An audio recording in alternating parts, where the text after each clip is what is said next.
Secara empirik menunjukkan bahwa filsafat sangat urgent bagi kehidupan manusia. Urgensi filsafat tidak hanya pada bidang ilmu pengetahuan, tetapi meliputi seluruh aspek kehidupan manusia, termasuk permasalahan moral dan agama. Terlebih bagi masyarakat kontemporer yang tengah menghadapi permasalahan sangat kompleks.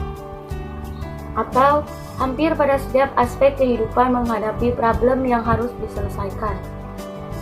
M. Nafsir mengemukakan bahwa moralitas adalah suatu ukuran untuk menunjukkan mana yang salah dan mana yang benar.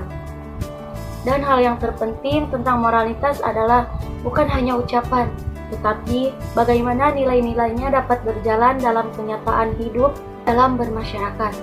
Mengkaji tentang sumber moralitas Islam, secara empiris terdapat pandangan yang beragam.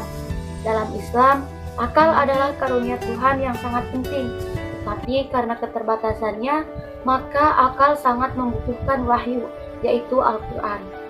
Berbagai pandangan tersebut secara filosofis menunjukkan bahwa persoalan moralitas merupakan persoalan manusia dan kemanusiaan. Artinya, dalam tataran filosofis, hakikat moralitas adalah suatu kesatuan yang utuh dengan hakikat manusia. Moralitas dalam Islam bersumber pada Al-Quran dan hadis Nabi, akal dan intuisi, kemudian bernilai guna untuk harmonisasi kehidupan sesama manusia, alam lingkungan, dan bahkan harmonisasi sebagai wujud ketaatan dengan Tuhan pencipta alam semesta.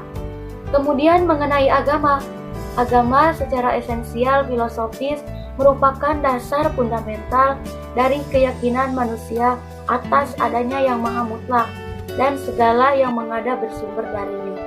Istilah keyakinan dalam perspektif filsafat Islam identik dalam keimanan.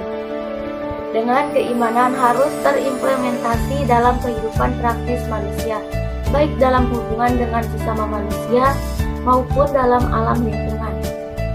Pada hakikatnya, korelasi manusia, moralitas, dan agama secara interpretasi terletak pada iman dan tampilan ibadah, amal soleh, dan moralitas atau akhlak yang baik. Oleh karena itu, secara filosofis dapat dikatakan manusia dengan berbagai dimensi dan potensinya dengan selain makhluk bermoral dan sosial kemanusiaan, juga ketuhanan. Memahami korelasi dan fungsi moral dan agama pada hakikatnya memahami hal-hal yang sangat fundamental. Karena secara esensial moral dan agama merupakan bagian yang tidak terpisahkan dari kehidupan manusia. Dengan kata lain, moralitas dan agama merupakan bagian dari struktur dan hakikat manusia, di mana kedudukan dan fungsi moral dan agama bagi kehidupan manusia adalah sangat sentral. Karena jika tanpa agama, maka tidak akan ada moralitas yang baik, dan sebaliknya tidak ada agama yang tanpa mengandung ajaran tentang moralitas. Berdasarkan artikel tersebut dapat diambil kesimpulan bahwa perlu perjuangan yang serius untuk mengkaji dan membuktikan bahwa manusia sejatinya adalah makhluk yang berketuhanan dan berkemanusiaan, dan bukanlah makhluk yang berkebinatangan tanpa moral dan agama, serta mengembalikan hidup manusia yang sesuai dengan hakikat dan tujuan yang ada dalam pesan Sang Pencipta agama. Dilihat pada perkembangan zaman, jika berbicara moralitas dan keagamaan, khususnya pada karakter anak dalam masyarakat kontemporer, fase remaja mulai menemukan nilai-nilai hidup baru dan pemahaman tentang dirinya semakin jelas. Setiap remaja menambahkan masa depan yang lebih baik, tetapi kadang antara cita-cita dan realitas tidak selalu sejalan. Hal inilah yang memudahkan remaja Indonesia saat ini berperilaku negatif dan menghilangkan cara berpikir secara keagamaan. Pertentangan antara anak dan orang tua juga bisa saja dipengaruhi karena faktor eksternal yang kurang edukatif.